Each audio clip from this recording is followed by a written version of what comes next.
Bonjour à tous et bienvenue dans ce décryptage. Aujourd'hui, on s'attaque à un véritable poids lourd du secteur médical, le programme de formation complet pour les prestataires de santé à domicile, ce qu'on appelle plus communément les PSDM. L'idée, c'est de voir ensemble comment ce cursus imaginé par SK Formation réussit un tour de force, transformer ce qui ressemble souvent à un énorme casse-tête légal en une vraie expertise de terrain hyper concrète. Mais avant de plonger dans le vif du sujet, posez-vous cette question toute simple. Au fond, qu'est-ce qui garantit vraiment la sécurité d'un dispositif médical? Parce que soyons clairs, les enjeux sont énormes. Dans la santé à domicile, un appareil qui tombe en panne ou qui est mal réglé, ce n'est pas un petit bug technique qu'on règle en redémarrant la machine. C'est un risque direct et parfois vital pour le patient. Sans oublier l'épée de Damoclès des audits réglementaires. La moindre faille dans la maintenance et c'est la catastrophe pour le prestataire. Bref, on a d'un côté la santé humaine et de l'autre la survie légale de l'entreprise. Ça ne rigole pas. Et c'est précisément pour répondre à cette pression constante qu'intervient SK Formation et Conseil, qui a conçu ce document cadre.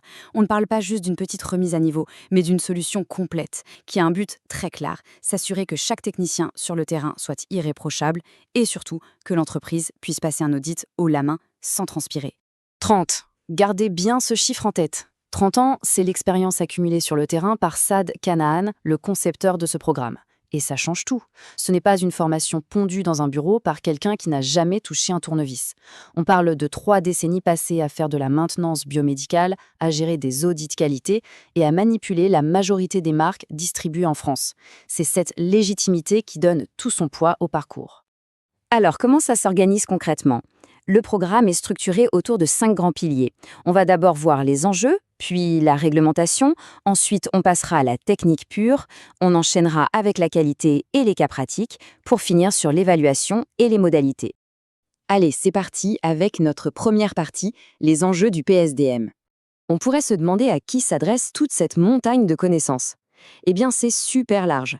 Évidemment, la cible numéro 1, ce sont les techniciens biomédicaux et SAV qui ont les mains dans le cambouis tous les jours.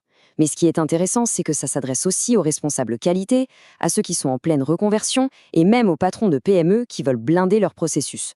En gros, c'est pensé pour tout le monde, de celui qui manipule le matériel à celui qui écrit les règles. S'il faut retenir un seul concept de cette partie, c'est cette fameuse règle de 3. Sécurité, conformité, maîtrise technique. Voyez ça comme un trépied. L'objectif, c'est de sécuriser l'usage, de tracer chaque action pour être conforme et de parfaitement maîtriser la machine. Si un seul de ces 3 pieds vient à casser, c'est toute la prise en charge du patient qui s'effondre. Ce qui nous amène naturellement à notre deuxième point, la réglementation et la sécurité. Les 2 premiers modules, c'est littéralement la fondation de la maison. On y décortique les textes de loi et les exigences ultra strictes de la HAS, la Haute Autorité de Santé. Mais on ne s'arrête pas au jargon juridique. On aborde les vrais risques du quotidien. Comment éviter de ramener une bactérie chez un patient fragile et comment le technicien peut se protéger lui-même contre un choc électrique ou un accident mécanique en pleine intervention à domicile. Bref, on protège le patient et on protège le pro. Bon, maintenant qu'on est en sécurité, on passe à l'action. 3e partie, la maîtrise technique. En fait, sur le terrain, on jongle constamment entre 2 mondes. D'un côté, il y a la maintenance préventive. Là, on est dans l'anticipation, on fait des tests, on vérifie que tout roule avant même qu'une panne n'arrive. De l'autre, on a la maintenance curative. Et là, c'est l'urgence. Le matériel a lâché, il faut jouer les détectives, trouver d'où vient la panne et réparer sa FISA, mais toujours en sécurité. C'est absolument vital de maîtriser ces 2 facettes sur le bout des doigts. Mais attention, et ça, c'est un point que le cursus martèle en permanence. La meilleure intervention technique du monde ne vaut absolument rien si elle n'est pas tracée. Pour un auditeur, pas de papier, pas de maintenance. Point final. Le module 4 apprend donc à bétonner ses rapports d'intervention et ses registres pour fournir ce qu'on appelle des preuves de conformité. L'idée, c'est que l'entreprise soit à la seconde près prête pour un contrôle inopiné. On enchaîne avec la 4e partie, et c'est là que ça devient vraiment interactif, la qualité et les cas pratiques. Souvent, la démarche qualité, ça a l'air d'un truc super abstrait. Mais ici, c'est une méthode implacable en 3 temps. 1. Je repère une anomalie. 2. Je corrige le problème tout de suite. Et 3. Je fais remonter l'info pour qu'on améliore nos façons de faire et que ça n'arrive plus jamais. Avec ça, le technicien n'est plus juste un réparateur. Il devient un vrai moteur pour faire progresser toute sa boîte. Et pour que ce soit limpide, rien ne vaut des exemples de la vraie vie. Le parcours propose des enquêtes grandeur nature. Prenez ce cas, un lit médicalisé complètement instable chez un patient. Au lieu de vous assommer avec de la théorie, la formation vous met dans la peau du technicien. À vous de mener l'investigation, d'appliquer vos réflexes, de trouver le souci mécanique et bien sûr de remplir les bons papiers derrière. Et ce n'est pas tout, on retrouve des classiques du genre le lève-personne qui fait grève et refuse de monter, ou ce fameux concentrateur d'oxygène qui fait un bruit de tracteur au beau milieu du salon. Ces mises en situation prouvent vraiment que ceux qui ont conçu le programme savent de quoi ils parlent. On est les deux pieds dans la réalité du terrain.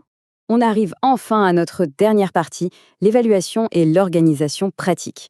Spoiler alert, on ne repart pas de cette formation avec un joli diplôme juste parce qu'on a fait acte de présence. Le processus est super exigeant.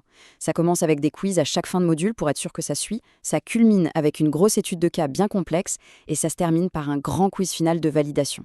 C'est ce filtre étape par étape qui garantit que les professionnels certifiés sont vraiment compétents et sereins une fois lâchés dans la nature.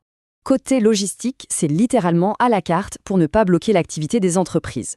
Vous êtes du genre autonome? Il y a le 100% e-learning de 10 heures. Vous préférez l'interaction?